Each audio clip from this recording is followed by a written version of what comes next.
Bismillahirrahmanirrahim. Elhamdülillahi Rabbil alemin. Ve salatu ve selamu ala Resulina Muhammed ve ala alihi ve sahbihi ecma'in. Amma ba'd. Esselamu aleyküm ve rahmetullahi ve berekatuhu. Hürmetli ustazlar ve kırındaşlar. Ramazan ayida kılınadigan 173 yaxshi amalni so'zlab o'tamiz. Birincisi farz namozlarni vaqtida ado qilish. İkincisi Ramazan rozasını tutuş. Üçüncüsü teravih namazı okuş. Dördüncüsü iftarını vaxtida qilish. Beşincisi zorluqni tang yorishga yaqin yeyish. Altıncısı vitr namazından keyin 3 qitim Subhane Melikul Quddus deyish. Yettinci farz namazlardan keyinki sünnetlarni to'liq ado qilish. Sakkizinchi chashki namozini ado qilish. To'qqizinchi sadaqa berish. O'ninchi la ilaha illalloh deb tavhid kalimasini deyish. 11. Subhanallah deyish. 12. Elhamdülillah deyish. 13. La ilahe illallah ve Allahu ekber deyish. 14. La havle ve la kuvvete illa billah deyish. 15. Azan okulga vaqtida muazzin bilan birga azan kalimasini takrorlash. 16. istig'forni ko'p aytish. 17. ko'p duo qilish. 18. Payg'ambar alayhisalomga ko'p durud salom yo'llash. 19. Qur'on tilovatini ko'p qilish. 20. O'qilgan oyatlarni tafakkur qilish. 21. Qur'on suralarini yod qilish. 22. Qur'onni darslik qilish. 23. oyatlarning tafsirlarini o'qish.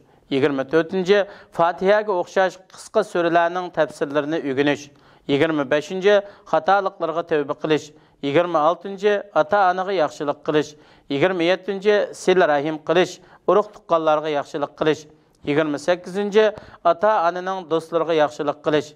29. mehmonni yaxshi kutish. 30. mehmonni uzitib qo'yish. 31. qo'shnilarga yaxshilik qilish. 32. salomni oshkora qilish. 33. muhtojlarga yemak berish. 34. chiroyli so'z qilish. 35. attiganlik va kechlik zikrlarni ado qilish. 36. boshqa vaqtlardagi zikrlarni ado qilish. 37. tahorat bilan uxlash. 38. juma kunida yuyinish. 39. xushpuroq narsalarni ishlatish. 40. juma namoziga burun berish. 41. imomga yaqin joyda o'ltirish. 42. bo'sh o'rinda o'ltirish. 43. safni to'ldirish. 44. tabassum qilish. 45. Allah'ın kainatdagi alomatlari to'g'risida tafakkur qilish. 46. musulmonlardan yetgan aziyatlarga chidash va sabr qilish. 47. kishilarga yaxshi muomala qilish. 48. muloyim va tamkin bo'lish. 49. xush chiroy bo'lish. 50. achchig'ini yutish. 51. va'dasiga amal qilish. 52. tavba namozi o'qish. 53. tahorat algandan keyin 2 rakat namoz o'qish. 54. samimiy bo'lish. 55. nadonga ta'lim berish. 56. yaxshilikqa buyurish. 57. yomonlikdan cheklash. 58. zulm qiling'uchiga yordam berish. 59. nomahramga qaramaslik. 60. diniy qarindoshlarni ziyorat qilish. 61. jinoza namoziga qatnashish. 62. musibat yetganlarga ta'ziya bildirish. 63. kasallarni yo'qlash. 64. chaqiriqqa ovoz qo'shish, chaqirgan joyga berish. 65. qayg'urgan kishilarga tasalli berish. 66. namozdan keyin namozni kutish. 67. masjidlardagi ilm so'rinlariga qatnashish. 68. olim ulamolarni hurmat qilish. 69. shak shubhalarga raddiya berish. 70. sünnetni tarqitish. 71. sovg'at berish.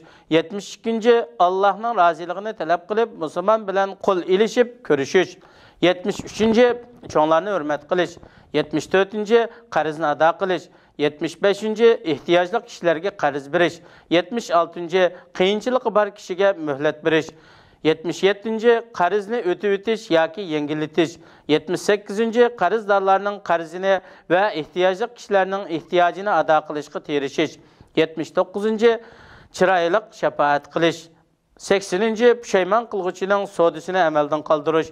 81. Kişilərə əziyyət yetadigan narsalarni yoldan yiroq qilish. 82. İlim sitimda keng qo'rsaq bo'lish. 83. Musulmonlarning aybini yepish. 84. Yetim balalarga yordam berish. 85. İgi çaqsız ayollarga yordam berish. 86. Masjid silish. 87. Yaxshilikqa yetaklash. 88. Kitap bastırıp neşir kılıp tarqıtış. 89. Uçur vasıtalarda ilim tarqıtış. 90.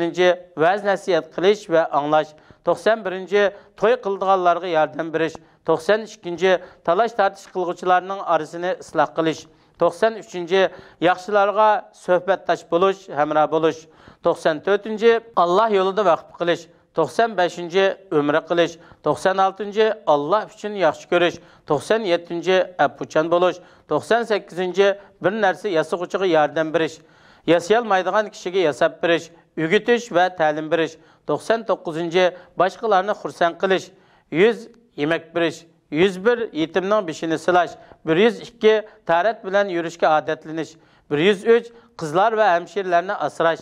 104. Ayal balalarga nafiqa qilish. 105. Ayal kishi erining chaqiriqiga ovoz qo'shish va uningga itoat qilish. 106. Oilaning xizmatini qilish. 107. Masjidni tozalash, pokizlash.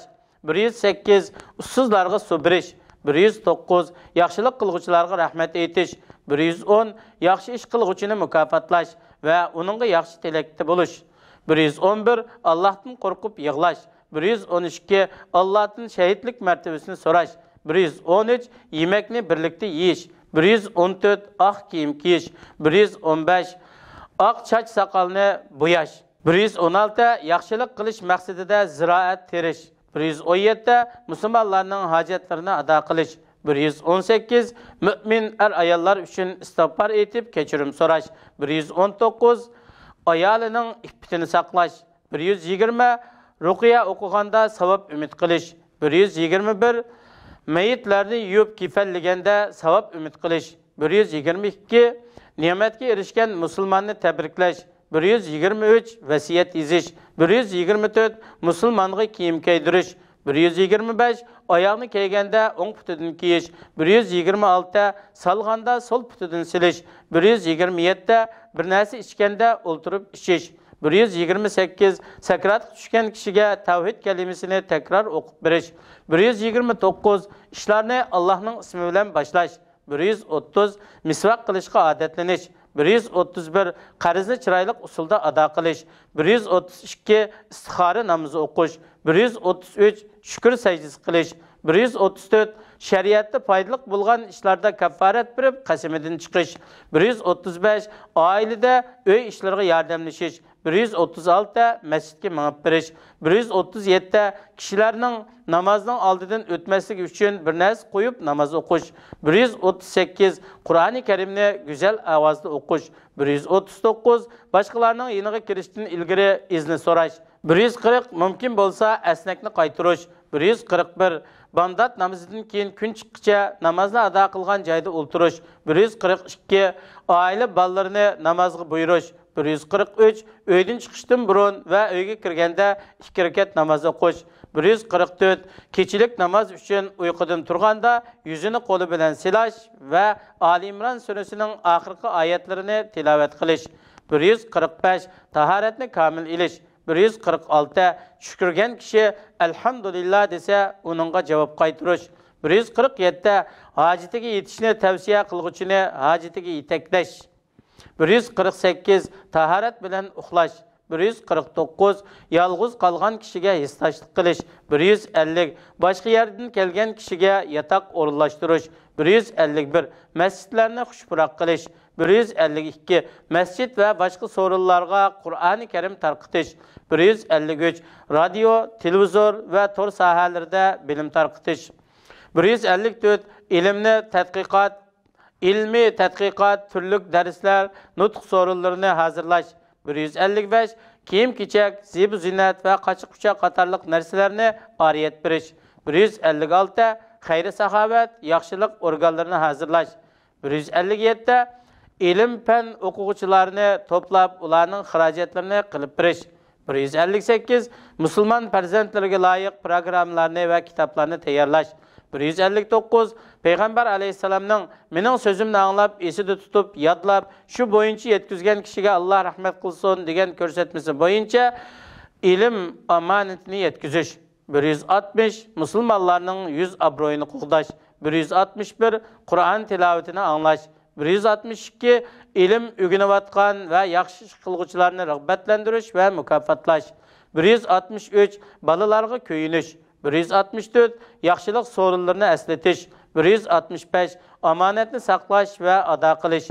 166. Savob umid qilib kasal davolash. 167. Chorvalar va uchar qushlarga yaxshilik qilish. 168. Ramazonning oxirgi 10 kunida ibodatga tirishchanlik qilish. 169. Oilasidagilarni kechilik namozga uyg'otish. 170. E'tikof qilish. 171. Qadr kechisini tepishga terishish. 172. U kechida ibodatga terishish. 173. Alloh taoladan afu qilishni ko'proq so'rashimiz kerak. Ey Alloh, sizlar afu qilishni yoqtirlar, meni afu qilsizlar. Bu duoni ko'p o'qishimiz kerak. Barliq güzel madiyalar alemlerinin parvardigari bo'lgan Allohga xosdir. Allah subhanahu ve taala hammanglarni ulug' Ramazonda bu amallarni kuchimizning yetishicha ado qilishga muyassar qilsin. Vassalamu alaykum va rahmatullohi va barakatuh.